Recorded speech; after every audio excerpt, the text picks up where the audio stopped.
Hey, HannahMouse1 here. Welcome back to my series in which we make the Firehouse 51 from the TV show Chicago Fire. In this video I aim to finish the entire outside of the building, so the apron, some foliage, and of course Otis's monument, which Otis is a character, something I want to focus on in this video because, as I said in episode 1, we're going to be basing the cast off of the first episode of season 10, so Otis won't be in the cast of characters I make, but I do want to talk about him because he is a fantastic character. And, I want to talk about him, and considering making his monument in this video, this seems as good a time as any to discuss his character. So Brian Otis Zvonecek, played by Yuri Sardarov, I hope I'm pronouncing that right, was a great character from the show, from the pilot episode up through the beginning of season 8, I want to say. And he was such a funny character. His character was so, bright and happy, and he really, uplifted the entire series, I think. Yeah, I was really sad when Otis died. So, yeah. Right now, I'm just using some tissues to create some texture on the ground wherever I think that's necessary. And I'm cutting out some paving stones to go across to create the pavement that goes in front of the firehouse. So, yeah.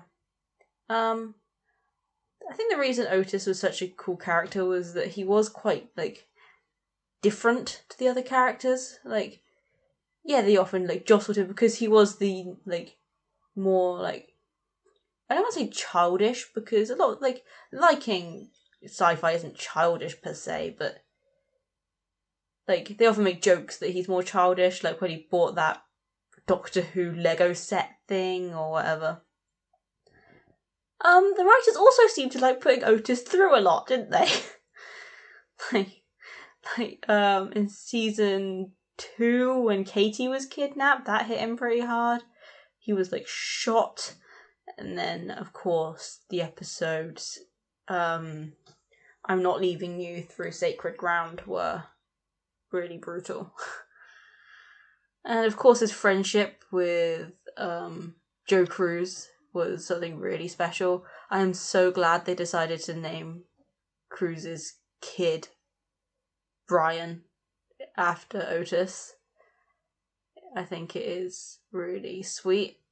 I mean, I think a lot of people saw that coming, me included. I figured they would, but yeah. It's kind of nice that actually happened, because I think it is important to remember such a great character.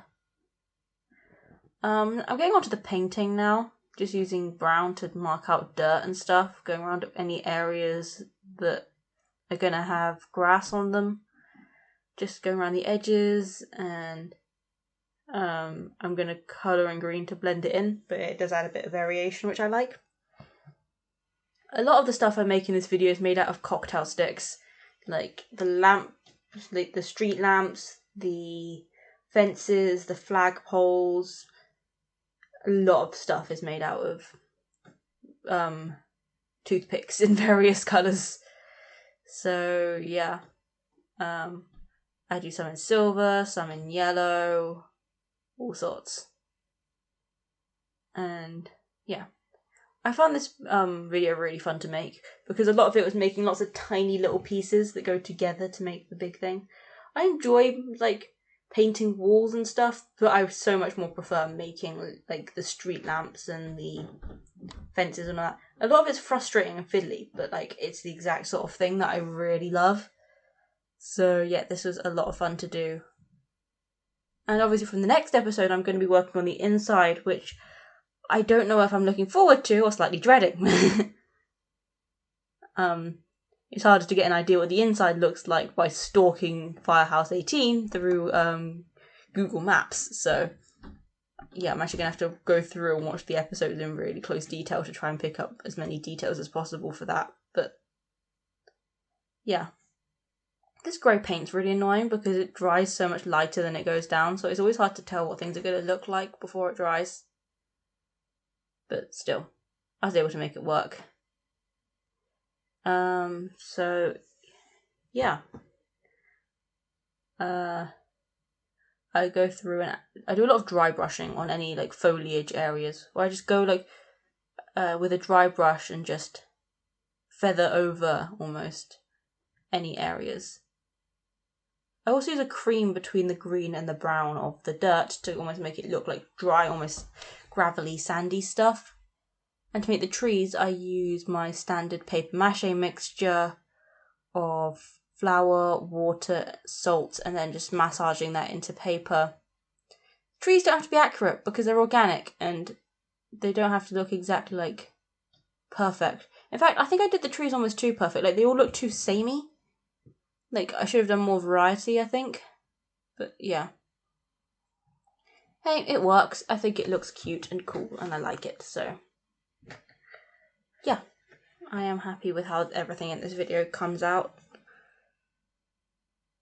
I'm slightly in love with these little street lamps. I don't know why. I am in love with them. They look so cute. And I create these little pellet things which are going to go on the barriers outside the firehouse. And this is the helmet which is going to go onto Otis's monument, which I think is super cute. This is what it comes out looking like.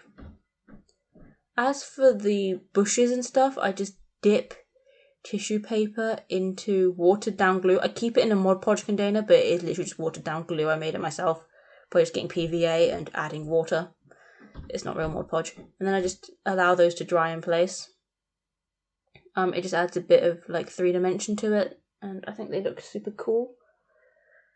I almost probably could have done more foliage than I did because some areas still look a bit plain, but hey, I can always go back in and add more later down the line if it really bugs me.